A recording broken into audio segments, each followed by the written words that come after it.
Welcome to the Soccer Business Podcast. I'm Simon Evans, and I'm delighted that for our first podcast, I've got somebody with us who's been involved intensely in the growth of soccer in the United States and elsewhere over the past couple of decades. He's got ownership stakes in around 20 clubs. He runs several consultancies. He's had a fascinating career in MLS and USL, NPSL, all different levels of the game. Michael Hitchcock, thank you very much indeed for joining the Soccer Business. Yeah, thanks for having me on. Look forward to talking shop. Your background is pretty unique in American soccer, to have experience at so many different levels of the game and to have different companies working in different sectors. I mean, you really cover the range of things that people listening to this podcast are going to be interested in. So tell us a little bit about how it all started for you at DC United. Yeah, so I've been in the soccer business for 28 years. I jokingly say that's why I look the way I look. I've been selling and marketing soccer for 28 years. Started during the real humble early years of MLS. And my first job in soccer was entry-level commission-only ticket sales. So I didn't even get a salary. When I tell our existing staff that story of how I started in the game, they look at me like I have two heads, right? Like it's almost unheard of. But back then, you had to get in and prove yourself. And you know, as the league was kicking off, I had the pleasure of working for one of the flagship franchises, DC United. Was fortunate to be a part of a group that won some championships. And my job was to put butts in seats. And, you know, that was arguably probably the most important job in the early days of MLS, because they had to show a proof of concept, right? That you know, America wanted soccer at a high level in this country. And so I worked with a talented team. We were all young, hungry, early 20s, just out of college. I played college soccer at VCU. So for me, it was a dream job. And, you know, I literally had a phone and a phone book. And there are some people listening to the podcast that may not be familiar with what the yellow pages are. But back in the day, that's how you got your information and who to call and where to go and what to do. And so I literally would call every landscaping company, flip the page, every law firm, every hotel, every restaurant, just trying to sell 4 tickets at a time. And so, you know, we were very entrepreneurial in the early days. You know, it was almost like,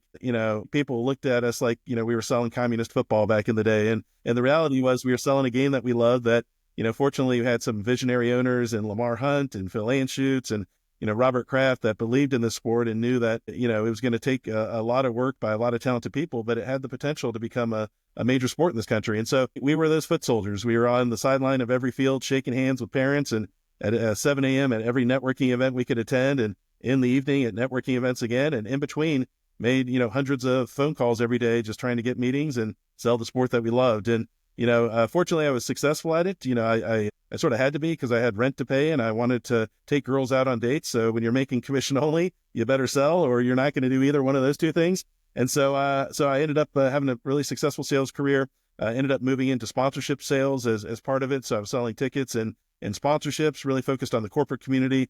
And then I'm an Army brat, so I'm used to, you know, moving around. And so for me, I was willing to relocate to be able to move up within the management side of things. And so I became the director of sales and marketing for the Colorado Rapids. I took a team that was averaging 8,000 fans a game at Old Mile High Stadium. And once again, we were, you know, selling fireworks shows, and you buy a ticket to the Rapids game, you got a ticket to Six Flags, which was downtown near the stadium. We did car shows, we did festivals, you know, all the different things to try to introduce people to the game and buy a ticket and come out. And as a result of that, in our best year, we averaged 22,000 fans a game. And once again, a lot of that was manufactured through some really creative promotions, but, you know, we led the league in attendance one year. And so Phil Anschutz ended up selling the team to Stan Kroenke. As part of that, he owned, I think at that time, most of the teams in MLS to keep it alive and going. I don't know if everyone realizes that, but Phil really was the godfather that, you know, when an owner bailed because he was losing so much money, Phil went in and bought the team and just kept it going in the early years until the sport evolved and grew. And so he deserves a lot of credit for getting the game to where it is today, at least at the Major League Soccer level. And so he owned the LA Galaxy, and they were opening the Home Depot Center, one of the first soccer stadiums in the country. So he moved me there. I became the vice president of sales for the LA Galaxy.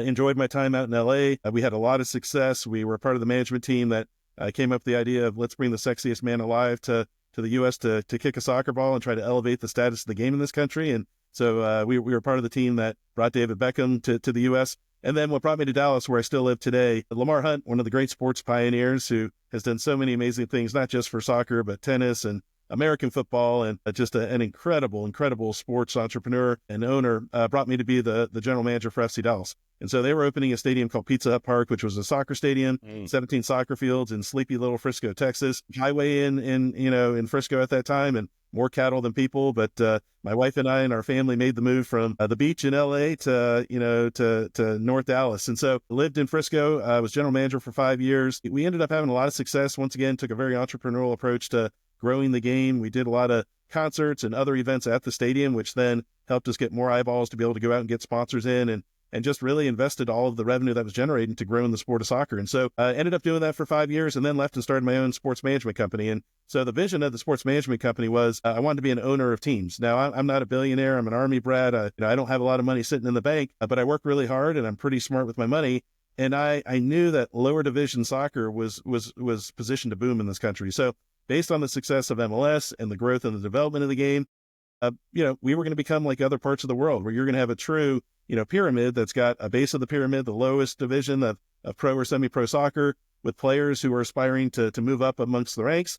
Even though we don't have promotion relegation, there was an opportunity to invest in the game in communities all over this country and build something really cool and meaningful. And the sport was evolving and growing at that time. So our consulting company provided us the opportunity that we took the profits and started investing those profits in teams. And so the first team that we invested in is actually a National League North team in England called Alfreton Town. And we still have our ownership stake right now. Yeah. Awesome experience. I wanted to invest in English football because I wanted to learn the lower division game. And, that's where the game was invented, right? And so, learning what those clubs mean to those respective communities, they all have maybe a Premier League team or a championship team they support.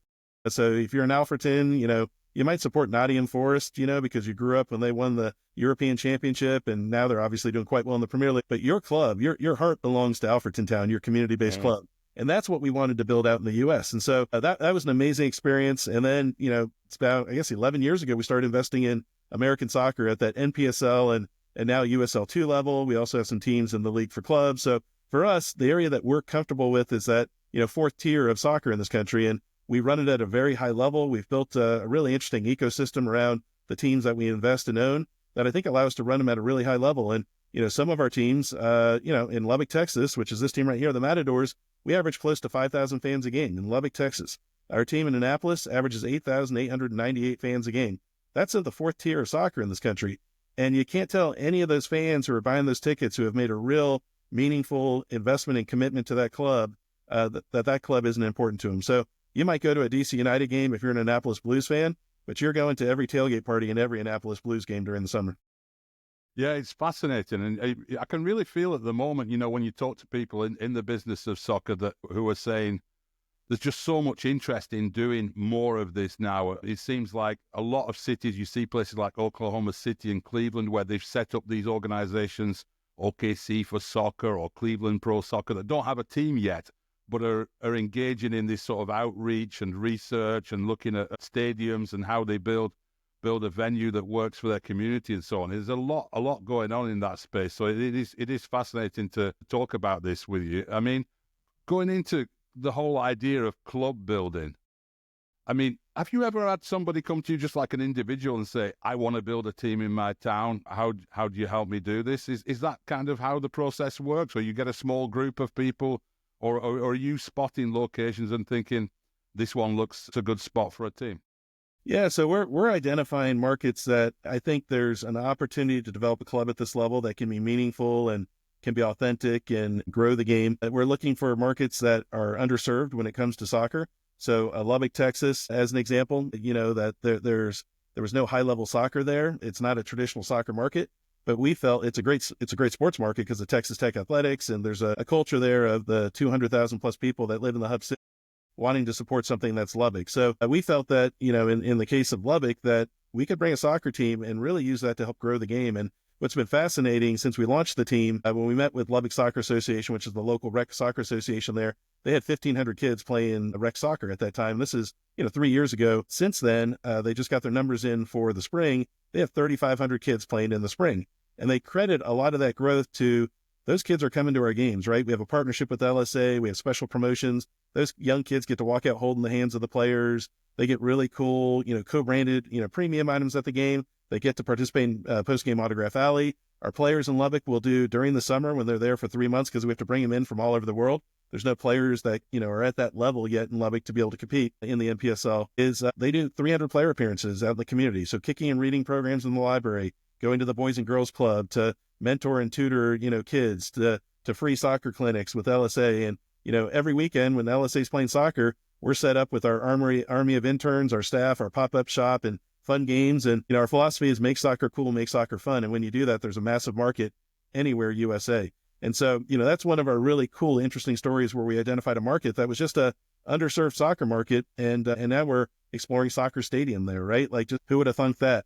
Another market that we invested in is Boone, North Carolina. Appalachian FC is our Bigfoot branded team that we launched during the pandemic. And we launched that team because I was sitting in my pool when there was no work going on in the world in Dallas, Texas. It's about 150 degrees in the summer, and I've got a bucket of Modelo Specials in front of me and trying to figure out what am I going to do with my life, because there's nothing to do and I like to work. And I see a tweet that App State cut men's soccer due to COVID-19. And so they were a Division I men's soccer program. They had a beautiful stadium. I became familiar with the market because my son was recruited to play there. He actually would have been one of those young men that would have been, unfortunately, a victim of them making that decision, which everyone's got to make their decisions. So I looked at that, got the tweet in the pool, Modelo in hand, and thought, you know what? I'm going to put an NPSL team in there. And so I called the league up, and they answered the phone because they have nothing going on. And I was like, hey, who owns the rights to Boone, North Carolina? And they said, where? I said, perfect. Send me the invoice. So we started building out this Bigfoot brand, and now I have purpose during the pandemic. And literally to start, I did every tweet, every Facebook post. I was doing it from Dallas, Texas. And then we built out a dynamic local ownership group. So the brewery owner locally, the guy that owns, the most popular bar that hosts all the Premier League watch parties, the key movers and shakers in the market all came in as minority partners. He partnered with the former head coach of App State men's soccer, who was a key member and as a co-founder in getting things up and running there, because we were launching it in a pandemic. And I remember our very first meetings out there. I mean, we were socially distanced, wearing masks, and it was really a wild time. That said, fast forward, we're playing in the U.S. Open Cup next Wednesday against One Knoxville, and I'm expecting 3,000 fans to not only sell out the stadium but pack the hills surrounding it in Boone, North Carolina. So there's a lot of those cool sort of identify the opportunity. Where the playbook is best practices, good business systems apply no matter where you are. We adapt the messaging, the marketing, the actual application of the playbook to each market because they're all different and unique. But the one thing that is consistent throughout is community first. It's all about connecting with the community. From the brand, which is local, meaningful, often the community gets to name the team, they get to design the logo. From that to literally developing, the jerseys get designed by the fans. Now the community is coming in and being engaged from the very, very beginning. And I think what happens is people take ownership. This becomes their club.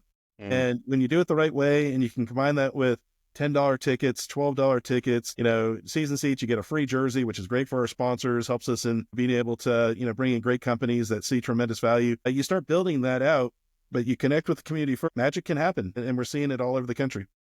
Yeah, I find it absolutely fascinating. And I come from a small town myself, Burnley in Lancashire, which is now, a borderline yo-yo Premier League Championship town. But, when I grew up, we spent best part of a decade in the 4th division, playing in, front of pretty small crowds. And the thing that kept the club going through those dark years where the club was nearly bankrupt, nearly went out of business, was the fact that it was the town's team. The team put the town on the map, as they like to say in England, and it was the association between the club and community so close. And it's been interesting to see the dynamic there with American owners coming in who didn't quite get that straight away, but then they very quickly adjusted and realized that. I mean, is it the same process?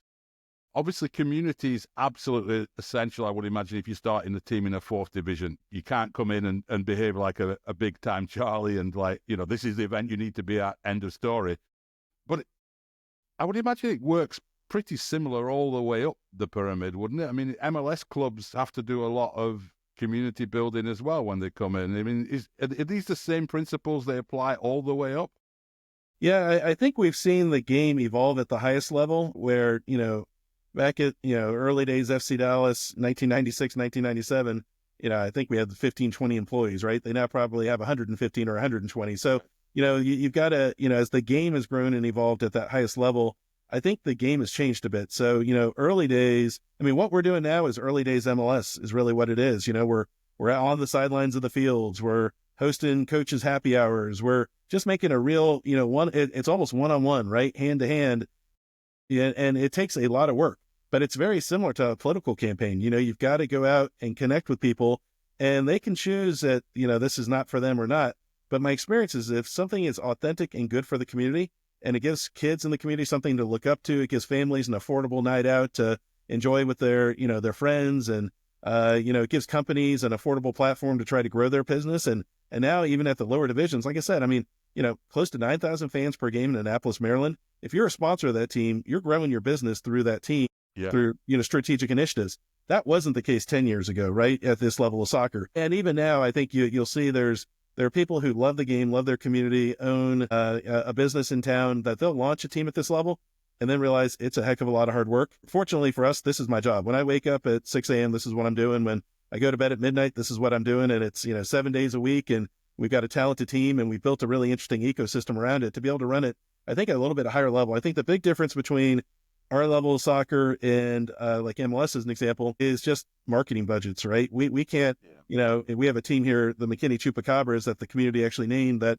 is going to be in USL2. They're going to start kicking the ball in May. We can't afford radio ads in Dallas-Fort Worth, right? It doesn't make sense. It's, our campaign is just hyper local. It's working with the local companies. So when you go into the local cookie shop in town, there's a Chupacabras cookie that when you buy a cookie, you get a ticket. Tufts, the local brewery, is introducing a co-branded Chupacabras branded beer that's going to be in all the H-E-Bs and all the grocery stores and the Krogers and the 7-Elevens with a marketing platform there. So you got to get really creative in activating and marketing through just hyper-local initiatives. But when you do that, it's really effective. And I think people really appreciate it. So, that's the difference, right? I drive down the highway in Dallas-Fort Worth. You're going to see an FC Dallas billboard 2 or 3 times. We can't afford that billboard, Now, once again, our business operation is on a completely different scale. We've got to be in the community. I mean, that's the key to our success. And when you make that meaningful connection, special things can happen for sure. I mean, minor league baseball nights in small town America have always been about the dollar beer night or some sort of event going on around it. Many of those teams have had long histories and do have good community connections, but there does feel something different to me anyway about a soccer club when it gets that community connection right. I can't quite put my finger on what it is, but maybe you can help me on that one. I mean, it's different somehow, isn't it? It is different. Yeah, it's unique. So, if you were to go to a G League, which is, the reserve division for the NBA basketball match, or you're going to go see a minor league baseball game, which was a great example. It's real gimmicky, right? Lots of promotions. We have to be we got to respect the tradition of football, right? And so, for us, we will do the fun promotions where you come in and you might get a co-branded T-shirt or a poster to get autographed after the game with a sponsor. We'll do the food promotions with great local food trucks, and they'll promote it as well. And we'll have the pregame beer garden, the postgame parties, all of those things. The postgame autograph alley, which is the magic of this level of soccer, is there's no players union, so our players, part of their agreement is they sign autographs until the last fan leaves. And in Annapolis, when you get 9,000 fans, you're signing autographs for an hour and a half. But the players love it, right? I mean, most of these young men probably never thought they'd play in front of 9,000 fans, but also never thought they'd have 1,000 people ask for their autograph, right? And take a selfie. So that's just part of the culture of this is, you go out, you take your son or daughter to a free clinic or camp, they meet the player, there's a connection there. Then they get a ticket to come to the match as part of that registration. Parents buy additional tickets. They come, they tailgate with their friends who they brought with them. They enjoy a high-level soccer match, and it is high-level soccer. We don't have the Messis and the Ronaldos of the world, but outside of that, this is top-tier talent that isn't that far off from, the third division, second division, and even some of the MLS players. So most soccer fans appreciate it because it's a high level. These young men are pursuing their dream. They're trying to get identified to go to that next level. So they give 100%, which is always the biggest, complaint of professional athletes is, are they doing it for the paycheck or are they doing it for the fans? I think we know the answer more times than not. At our level, they're not doing it for the paycheck. They're doing it for the opportunity, the experience, and for their community. So it creates this really interesting kindred spirit. And I think that's what's hard to put your finger on, but that's what it is. And so, it's not overly gimmicky. I mean, there's no commercials during the game. The game is, we respect the 45 minutes. But then at halftime, there's a lot of promotions going on and fun things, and it's engaging. And you get a premium item, or there's a post-game fireworks show. Once again, there's a lot of interactivity with the players. And what we want is at the end, that young, aspiring soccer player who met the player at the kicking and reading program or a camp, came to the game, went to the autograph alley, got another autograph from that same player. And now there's a real connection, right? A real meaningful connection. And now they're cheering for these young men and women as we're investing more and more on the women's side of the game at this level. They're part of their family, right? And you stick with family, win, lose, or draw, you know? Yeah, no, it's true. And I think when you're a kid as well, if you get a connection with a player like that, you'll follow them the whole career as well. Absolutely. Even if they go somewhere else later on, if they are a talented player who goes and ends up playing in MLS, they'll be watching them in MLS. I did that with several players who I saw play when they were like 16 or something. Yeah. Well, we have a perfect example of that. We have a young man who played for the Annapolis Blues in our inaugural season, Jacob Merle, super talented player. One of our playoff games, he scored a unbelievable goal in the 95th minute. DC United ended up identifying him, scouting him, watching him, signed him. So they ended up drafting him and signing him. I think it was a week or 2 weeks ago, he scored a bicycle kick in the 95th minute for DC United. So this young man was playing in NPSL just 2 seasons ago, gets drafted, and I think he's dressed every match and, he's starting some, but he scored almost an identical goal to what he did for the Annapolis Blues just a couple of years ago. He did it in front of 9,000 fans with us. It did in front of 19,000 fans for them. But it's like, this is the proving ground, right? This level of soccer. And if you can do it in front of thousands of fans, yeah, that's part of your personal and professional journey that prepares you for the big stadium. Yeah. I mean, I guess one question that comes to mind at the moment is when you talk about communities, the venue where you actually are in the community. And we're seeing quite a few, at a couple of levels up from where you're talking about, but we're starting to see teams in USL 1, USL 2, building these 8, 9, 10,000 capacity stadiums. We're seeing some incredible numbers sometimes in terms of the size of the investment. I mean, there was the MLS Next Pro team in West Michigan that apparently is investing, 170 million in a stadium there that's already got a naming partner and so on. I mean, I do wonder though, if you're talking about USL 2 or below, does it really matter that much where you play? I mean, is the old, high school football ground converted to a soccer field such a bad thing at that level? Or do you think these soccer-specific stadiums are going to be needed at all levels in the game? So I think if promotion relegation comes to these shores, right, which I think we'd all love to see that happen, it's got to be at the right time. It's got to be with the right structure. We're a little fragmented right now, but I think most of us believe that it's going to happen at some point, right? Hopefully in my lifetime, although I'm getting older by the day, so that may not happen, but hopefully. I think when you see that happen, I think you're going to see a real stadium boom at all levels. So to answer the initial question is, stadiums are probably our biggest challenge. And the reason being is, you don't control the dates, right? So you're working within limited dates that the venue will give you. In the case of high school stadiums in most parts of the country, and once again, we have teams all over the country, so it varies by state and in some cases by city, you can't sell alcohol in the stadium. So like in Lubbock, Texas, that's a market where people love to tailgate party, have a great time, enjoy a good beer with their sport. We work with the city, and they block off the street right in front of the stadium, which is city-owned, not school district-owned, and we do a block party. It's called the 70th Street Matadors Block Party. Live music, beer trucks, food trucks, games for the kids, game for the adults. And we figure it out. We make it work. But man, if we could sell beer in that stadium, they would have 7,000 or 8,000 people in that stadium. There's just no doubt about it. In Annapolis, we can sell beer in the stadium. But the Navy owns that stadium, right? It's the Naval Academy Stadium we play at. We will get 8 dates to squeeze 7 games into. So, you don't have a lot of control of things. You don't get food and beverage revenue. You don't get parking revenue. They all get that. That's fine. You didn't pay for the stadium, so we get it. But it's a challenge. And so I do believe as the sport continues to grow and evolve, I think and we're having stadium conversations in some of our markets, but you've got to be able to program the stadium. So whether it's with the men's and women's soccer team, which I think you'll see both in those stadiums, because you need more dates and more programming, and it's also the right thing to do to invest in growing the game. But you've got to have other events. So whether that's concerts, music festivals, high school football in Texas, high school soccer, other things. It's all about programming if you're going to invest in a stadium. So yeah, there's some massive investments happening around the country. I think you'll see even more that won't be at that grand scale, that it's such a massive real estate development, because often that's tied into the stadium apartments. Like in Colorado Springs, I think, the owner of the team owns the apartment building and all the businesses that are right around the stadium. I think you're going to see more and more of cool little funky stadiums. That, by the way, isn't much different than Alfredton Town, right? A 3,500 seat stadium. It's not, this grand stadium, but it's pretty freaking cool. And it's, it got a cool pub, and it's got a great vibe. And you can feel, when you walk in there, the air is different, right? You can feel the history. And You can see where Jordan Pickford once played, and you know what I mean. And it's just it's got that. So I think we're going to see a stadium boom in this country at all tiers of soccer, and most of them will be public-private partnerships, but they'll be used for other things, not just the soccer team.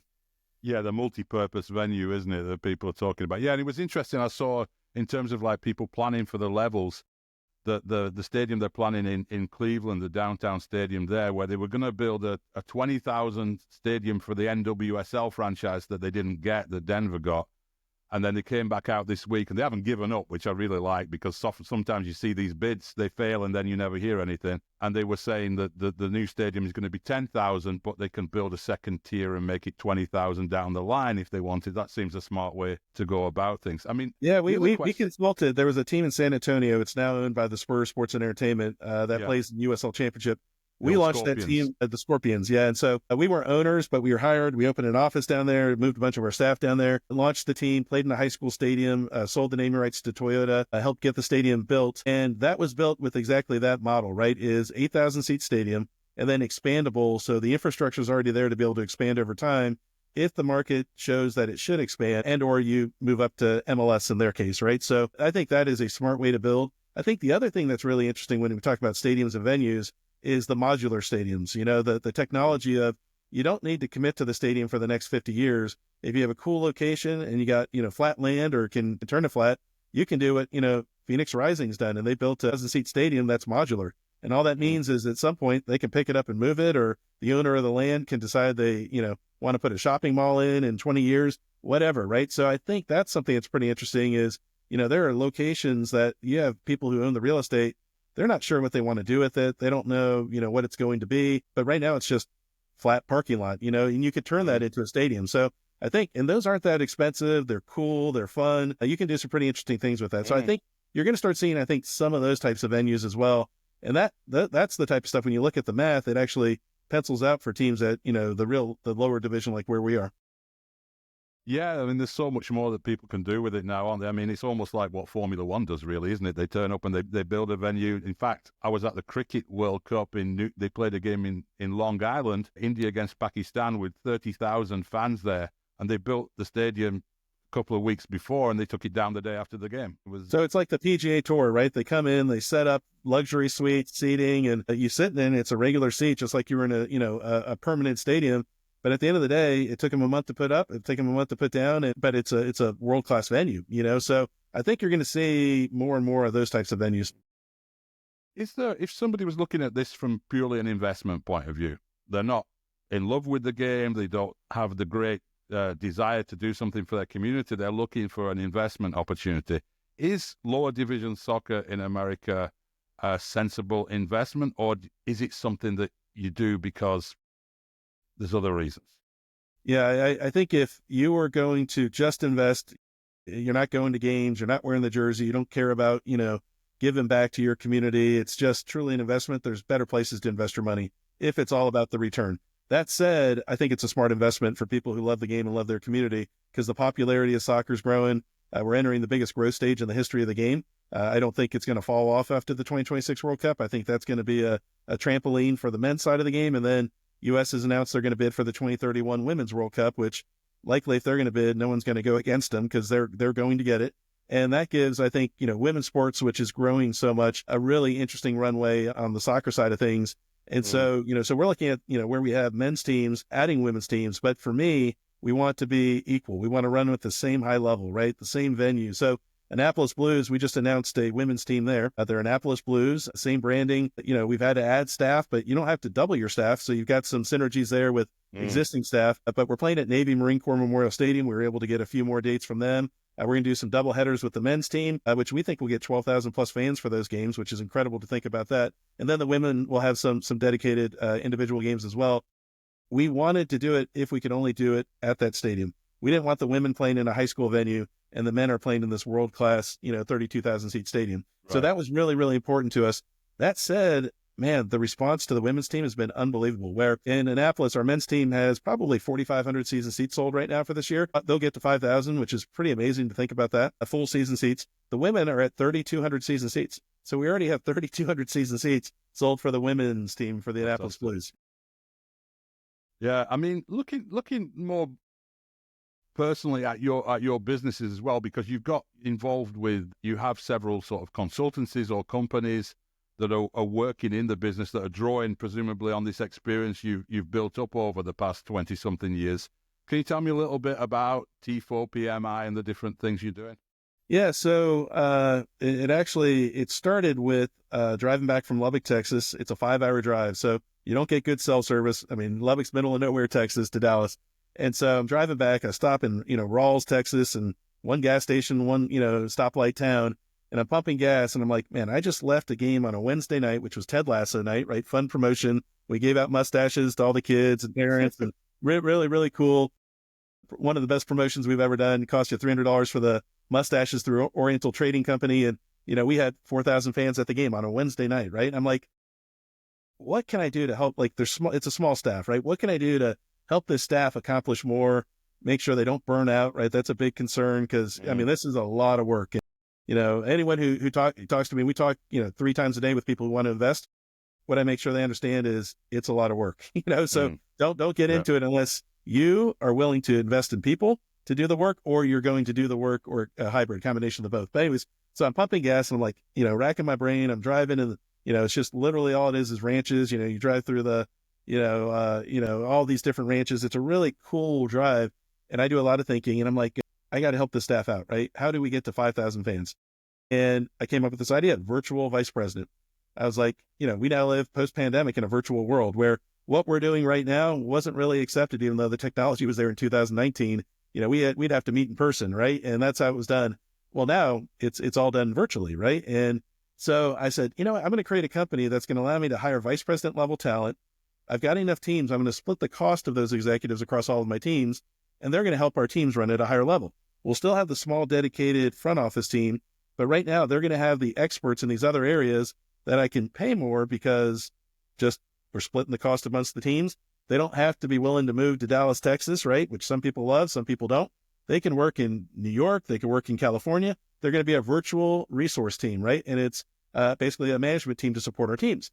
And so I said, all right, I'm going to launch virtual vice president. So I went on State of Texas, registered the company, and then went to GoDaddy to buy the website while I'm sitting here at a gas station. And virtualvicepresident.com was $110,000. Someone sitting on the website, right? Yeah. So that's not happening. So I looked up virtualveep.com and GoDaddy. It was $11.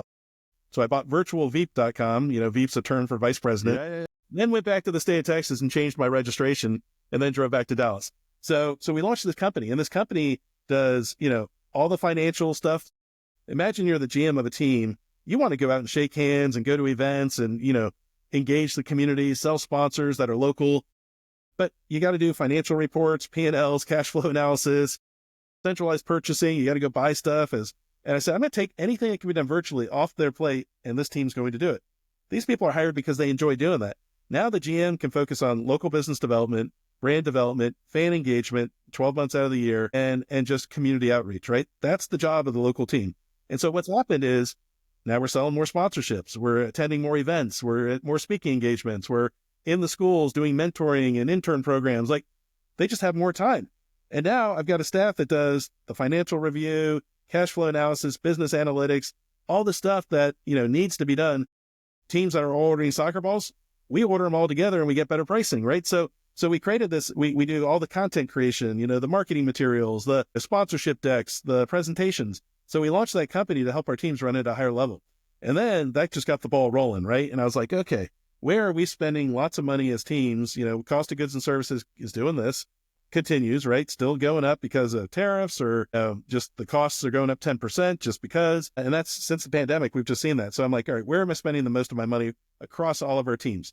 And once again, if I have one team, 2 teams, maybe even only 5, I can't do this. But the fact we have so many, we did a review, and the number one area we're spending money is embellishment. So, embroidery, making the hats, making the t-shirts, putting the logos on the jerseys for our sponsors, for the team, all of the team gear that our team's wearing, we got to embellish it.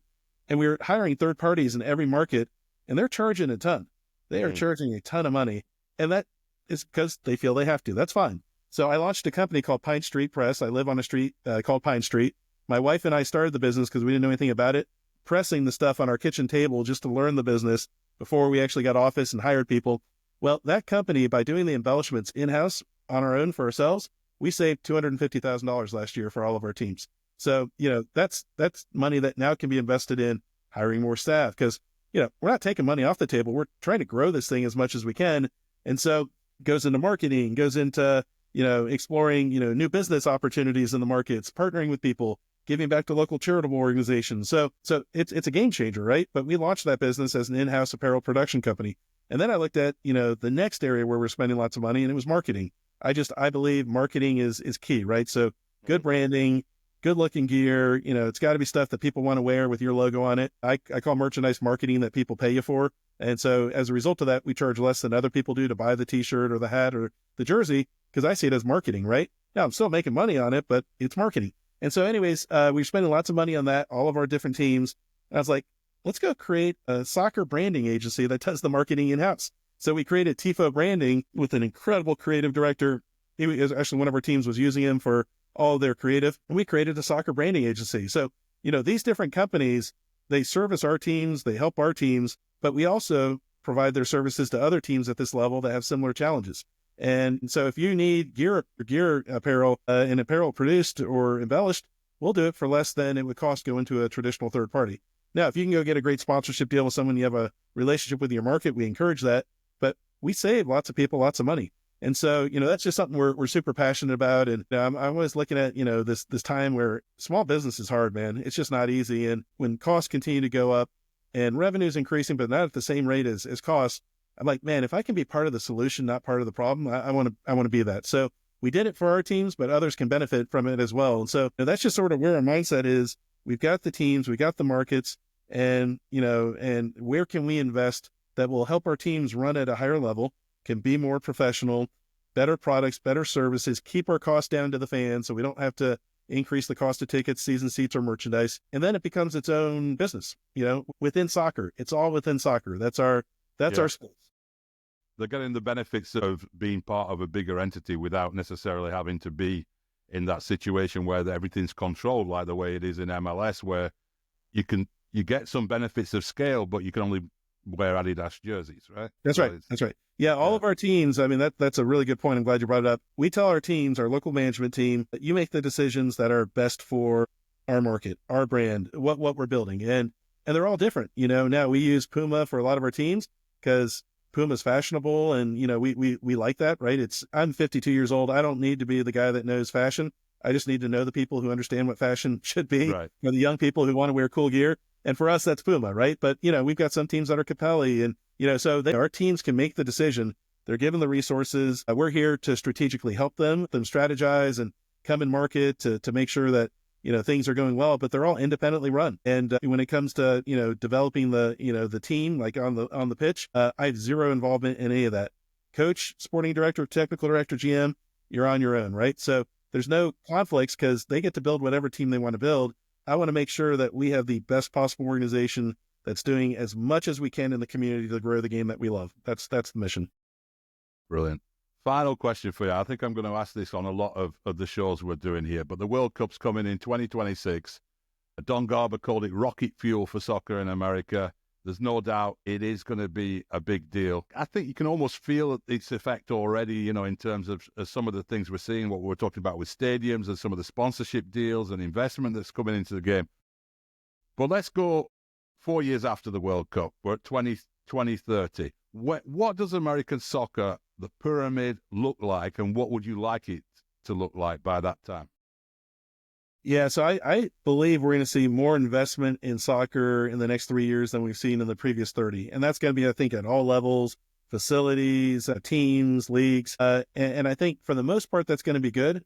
But, for me, a concern is people who are just going to be jumping in because they think there's a chance to make a buck, and that's not what this is, right? This is the people's game. We always say all of our teams in our markets, everything we do in soccer in our communities, it's the fans' team.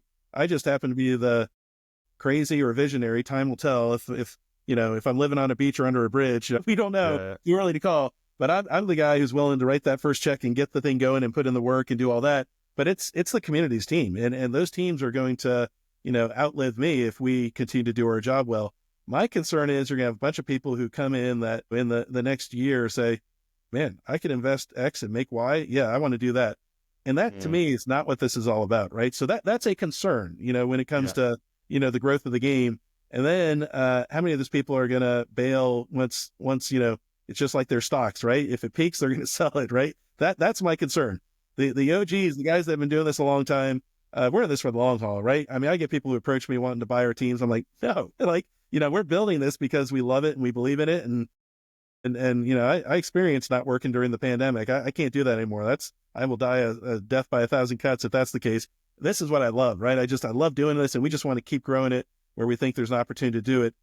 What I think the pyramid's going to look like, I think the base of the pyramid, which is that USL2, that NPSL, the league for club level on the men's side, W League, WPSL on the women's side, is going to be the biggest growth we're going to see is that level. And the reason being is every market USA, I mean, Boone has 19,000 people and gets 3,000 people to a soccer game. How many Boones are there in the world that could do something similar if it's done the right way? A lot. I mean, there's hundreds out there, right? Maybe thousands of markets. So I think you're going to see the base of the pyramid grow the most. I think third division, we're finally going to get to a regional model, which is what has to happen. Those owners, and I'm friends with many of them, they are amazing, passionate people, but they're losing lots of money flying all over the country. The key in that, for me, this fourth tier, the third tier, is it's got to be a bus league. Now, when you make the playoffs, you're jumping in a plane, and that's going to happen every few years. Our team in Columbus, Georgia last year was the lowest seed in the NPSL to ever make the NPSL Final Four. And we traveled to 6 places in 3 weeks, and it cost us lots of money. That's happened once in 11 years, right? So, it doesn't happen very often. And when it does, you celebrate it and you enjoy it. And you jump on a plane, you go to Midland, Texas, and 3 days later, you fly up to New Jersey. And, the owners just, you take a little sweat and you take it off your brow and enjoy it, right? Enjoy it, have a nice beer, and enjoy the match. And just enjoy you're providing this amazing experience for these young men. So I think the third tier is going to grow dramatically. I think you're going to see a lot of venues that are going to be built for that third and fourth tier. You're already seeing it with the second division. USL has recently announced they're launching a first division. That will be a sanctioned first division league. I know everyone says, it's the same tier technically as MLS. Like MLS is the Billionaire Boys Club, right? That's the NFL owners. 500 million, the franchise. Yeah, I mean, come on. San Diego. There's just a small percentage of people who can party at that level, right? So I don't think USL's first division is truly going to compete with MLS. They'll both be first tier, but what that provides is in the USL ecosystem, do they want to create promotion relegation, right? Within their own system. Isn't it? Yeah. And I think when you have the first division, the answer is you can, if you've got enough teams. So, they've done a nice job of growing, each one of the levels. Everyone understands you got to get that third division to where it's regional. So, until you got 8 teams in a region, and you got 4 to 6 regions, and you play those teams home and away. And then you might have a couple cross games or international friendlies or whatever. And then you're in the playoffs. So if you make the playoffs, you're jumping in a plane. But right now for those teams, you're flying from Richmond, Virginia to Tacoma to San Diego. It's just that's expensive. And especially when costs of everything continue to increase. And I think a lot of us were probably naive in thinking post-pandemic it would have corrected by now, but it hasn't.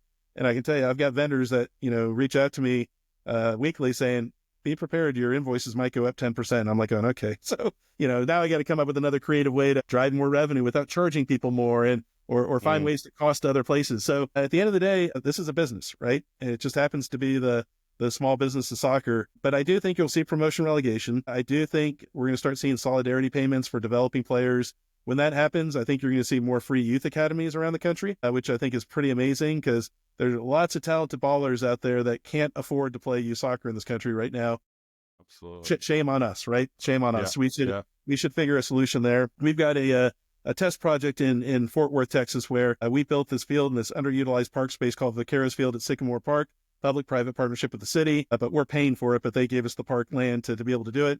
We created a nonprofit underneath the Vaqueros, which is the NPSL, and now we have Vaqueros, a WPSL team, and it's a free youth academy. And so we started it, pre-pandemic. It's been super tough to keep it going, but we're committed to it. And if I got to cut a check, I cut a check because I believe in this that much. We just had some players that started with us when they were 9, they're 14 now, just make the U15 national team pool. So from Fort Worth, Texas. And it's a kid that's from the refugee community from Africa. There's a big community there through Catholic Charities. And so a kid from, a lower income area in Fort Worth, if it wasn't for a program like that, they would not be where they are today. But we have a professional coach. They're in the right setting. They're not traveling all over the country, but they're training the right way. You got enough competition here in Dallas-Fort Worth. You can play in local leagues. But we put them in a professional setting. And lo and behold, now we're seeing the results of that investment. If there was solidarity payments, you'd have people see it as a business because you would get compensated when this player signs a pro contract someday, like you are all over the world, right? We don't have that right now. So I think that's going to come. I think it's a FIFA rule, actually, is that? Well, it is. And there's lawsuits out there about it, right? So, America does what America wants to do, right? So anyways, at the end of the day, man, we're going to enter this massive growth stage. We're super bullish. There's lots of blue sky out there. I think for me, to become truly a soccer nation, yes, we need MLS to be rocking and rolling in there.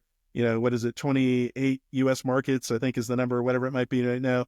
That's got to keep happening. But for us to truly become a soccer nation, it's the lower tiers, right? You got to be in Lubbock, Texas. You got to be in Boone, North Carolina. You need to be in Columbus, Georgia, not just Atlanta, Georgia. And so for people to invest at a high level and make this really meaningful and cool and something that people want to aspire to become a pro soccer player, to become a fan, become a sponsor, that's how we become a soccer nation. Because at the end of the day, talent is equally distributed. Opportunity is not. So when you're born, just because you're born in Dallas, Texas, doesn't make you a better soccer player than when you're born in Lubbock, Texas. The difference is you got professional academies, you got infrastructure, facilities here. And traditionally in the past, you haven't had that in Lubbock. And, you've seen it in San Antonio with the launch of the Scorpions and now the great work that the Spurs are doing with San Antonio FC. They've built San Antonio, which should have always been an amazing soccer market, into probably one of the best soccer markets in the country, from a youth standpoint. So exciting time to be alive, man. It is. It's been absolutely fascinating talking about all of it, Michael. It really has. It's been, there's so many issues there that we could dive into again, and perhaps we will do on a future podcast, because we do want to go deep into all these areas for people who are getting involved in the game or are already involved in the game. And it's been fascinating to tap into all your experience and perspective on that. So thanks very much indeed for doing this. Well, I think a lot of these topics are probably better discussed over a beer or two, It's been a recurring theme, as beer, hasn't it? Beer and football, they go together. They go together very well. Thanks for having me on. It was a pleasure. Really enjoyed talking shop.